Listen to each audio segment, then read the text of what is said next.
Minister Malcom, when you broke with Elijah Muhammad back in March, you said it was because the black Muslims were too narrowly sectarian and inhibited, and because Elijah Muhammad had become blindly jealous of you and the personal following you had gathered. I said the first part, but the last part, I didn't say that Elijah Muhammad himself had become blindly jealous. I mentioned that it was his family and the officials in Chicago. Everything that I said always was designed to protect Mr. Muhammad himself, primarily because the image that he had created was the image that enabled his followers to remain strong in faith and things of that sort, and I didn't want to see any adverse effect or negative result develop in the faith of all of his followers. But actually, despite the fact that I tried to protect the Muslim movement, if you'll notice, they used their newspaper to slander me and to label me as a hypocrite and as a rebel, and Mr. Muhammad himself said that I defected.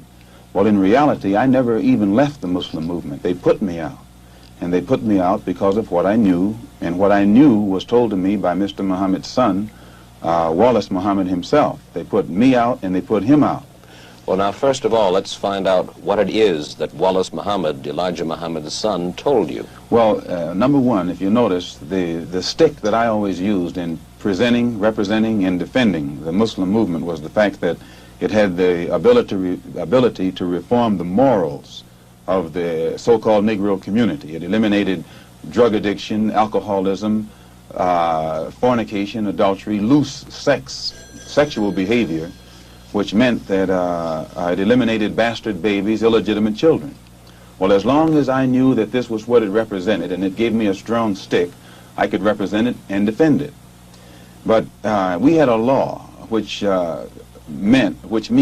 was that whenever any Muslim became involved in any kind of sexual relationship with someone to whom they weren't married, that person would be brought before the Muslim community, humiliated, and then isolated for from 1 to 5 years. This was our law. Well, in 1954, a teenage sister left Detroit and became one of Mr. Muhammad's personal secretaries. And there in the Chicago office, she became pregnant after being there for a year, and she was brought before the Muslim community and humiliated and isolated. And a year later, another secretary, this time one from Lansing, Michigan, came to Chicago. She also became pregnant. She was brought before the community and humiliated and isolated. And because the other person was never brought forth during this court session, it was concluded by all of Mr. Muhammad's followers that it was a non-Muslim who was the other party. Well, we grew so rapidly until that in 1957 or 58, the secretarial staff was expanded to, I think, 8 teenage sisters. In 1959, 6 of them disappeared. 2 of them reappeared in Philadelphia about 2 or 3 months later, and they were all right. The other 4 reappeared in 1960. All 4 of them had babies. All 4 of them had become involved with someone and become pregnant and had these children.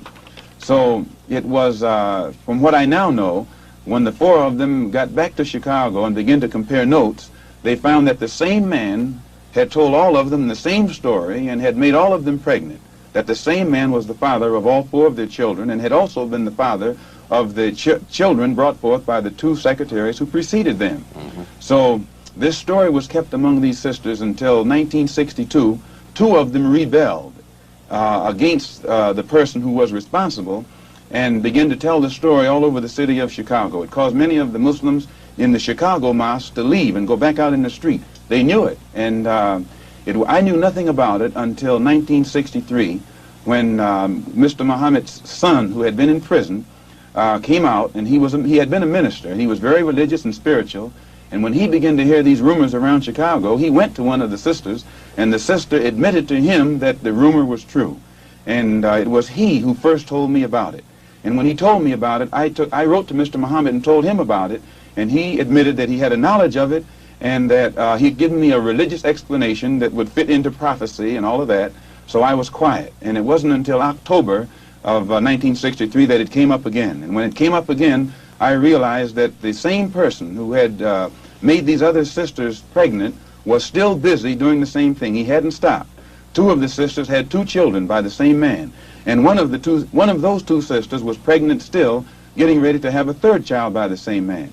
So when it was known among the Chicago officials that I had a knowledge of this, they became very fearful of me. They became very antagonistic toward me, and they had to do something to diminish the authority that I had, for fear that if this became public knowledge, the followers would leave the Muslim movement and follow me. And it was at that time that they used the statement that I made against President Kennedy as a pretext to cut my authority, and some other things happened that finally produced the split, or forced the split.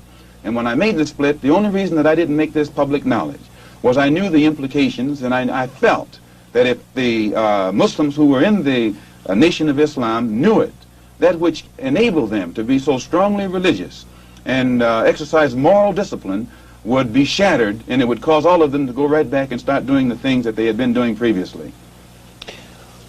Who is the father of all of these various children whom you have enumerated? The first one to tell me who the father was Wallace Muhammad, and he told me that the father was Elijah Muhammad himself.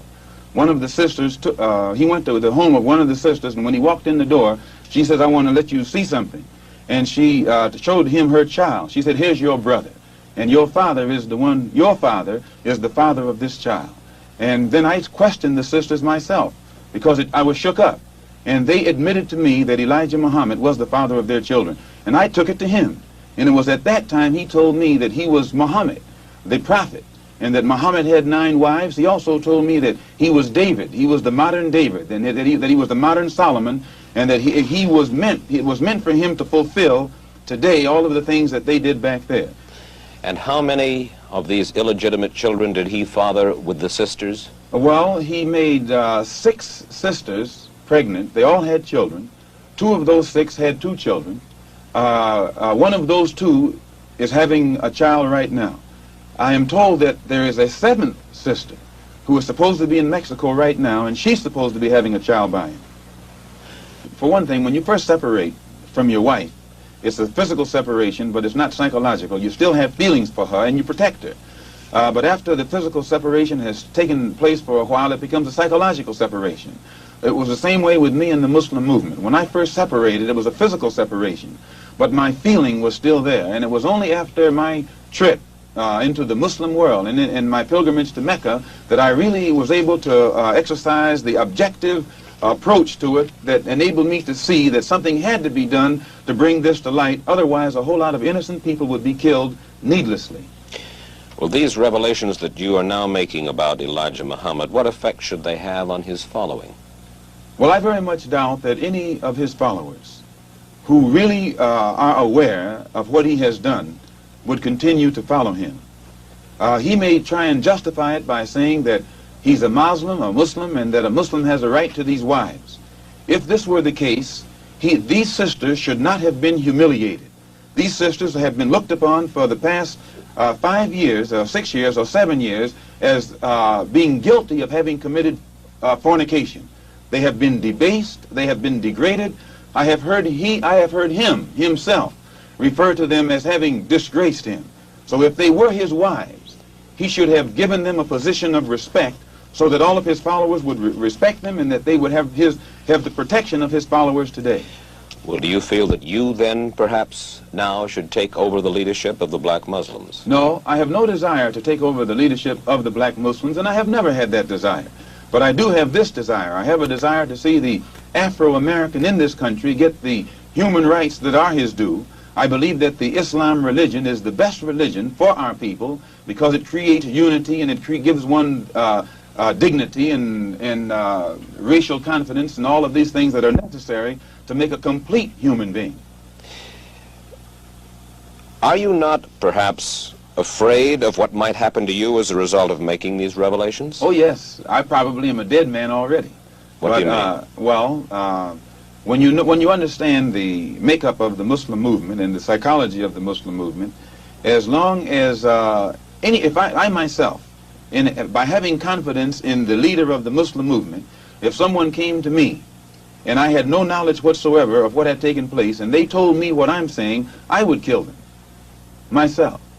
The only thing that would prevent me from killing someone who made a statement like this, they would have to be able to let me know that it's true. Now, if anyone had come to me other than Mr. Muhammad's son, I never would have believed it, even enough to look into it. But I had been around him so closely, I had seen indications of the reality of it, but my religious sincerity made me block it out of my mind. Have you received threats on your life? Oh, yes.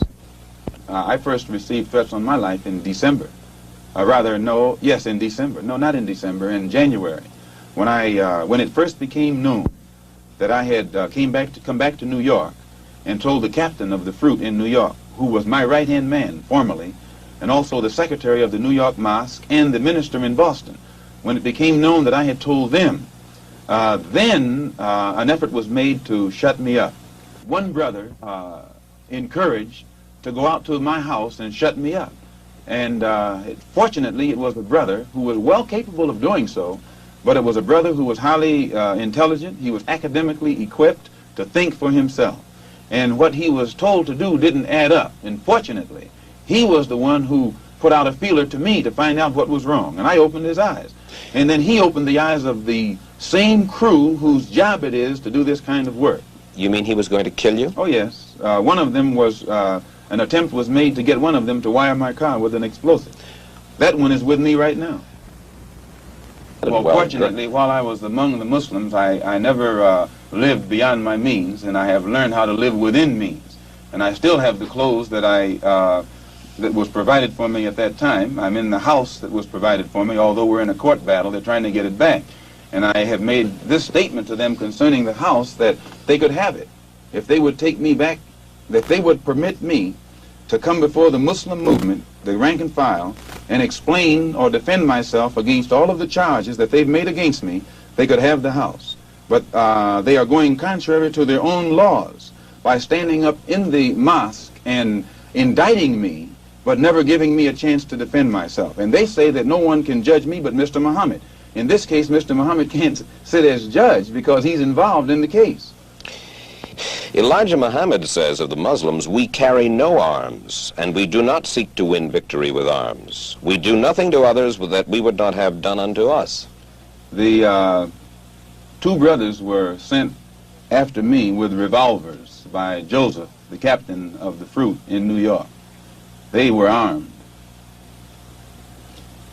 When a Muslim is attacked, and you'll find this to be the pattern, when the Muslims were attacked in Monroe, Louisiana, Elijah Muhammad gave no signal to anybody across the nation to come to the defense of their brothers.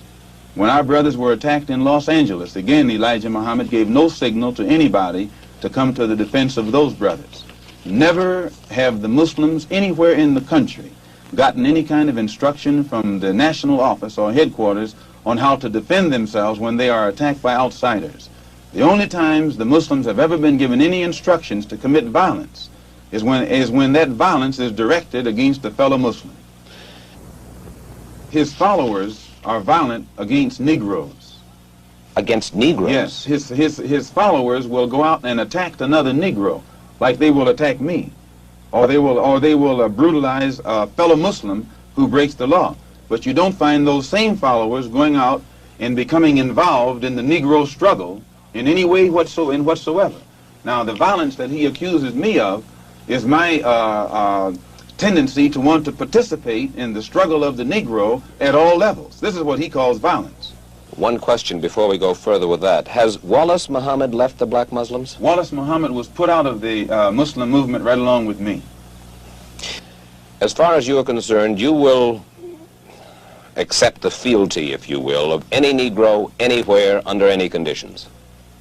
You have to define fealty.